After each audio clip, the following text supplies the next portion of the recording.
సంగారెడ్డి జిల్లా జహీరాబాద్ నియోజకవర్గానికి చెందిన 925 మంది లబ్ధిదారులకు షాదీ ముబారక్ కళ్యాణ లక్ష్మి చెక్కులను పంపిణీ చేశారు.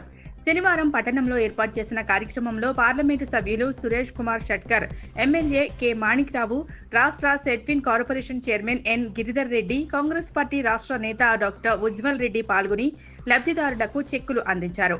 రాష్ట్ర ప్రభుత్వం పేదల సంక్షేమానికి విశేషంగా కృషి చేస్తోందని, ఆడపడుచుకు ఈ పథకం వరం లాంటిదన్నారు. కళ్యాణ లక్ష్మి, షాదీ ముబారక్ ద్వారా ఆర్థికంగా తోడ్పాటు అందించడం జరుగుతుందన్నారు. ఎమ్మెల్యే మాణిక్రావు మాట్లాడారు. కేసీఆర్ ప్రవేశపెట్టిన పథకం ఎందరికో సహాయపడుతోందన్నారు.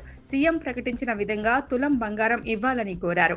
సెట్ఫిన్ చైర్మన్ గిరిధర్ రెడ్డి మాట్లాడుతూ అర్హులందరికీ కళ్యాణ లక్ష్మి పథకం వర్తిస్తుందన్నారు. కాంగ్రెస్ ప్రభుత్వం ప్రజాప్రభుత్వం అన్నారు. ఈ కార్యక్రమంలో ఆర్టీఓ రామరెడ్డి, కాంగ్రెస్ బీఆర్ఎస్ నాయకులు, అధికారులు, లబ్ధిదారులు పాల్గొన్నారు.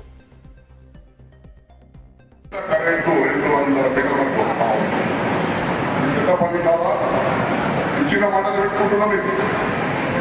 దాంతో పాటు సిలిండర్ 500,000 రూపాయల సిలిండర్ కూడా ఇచ్చే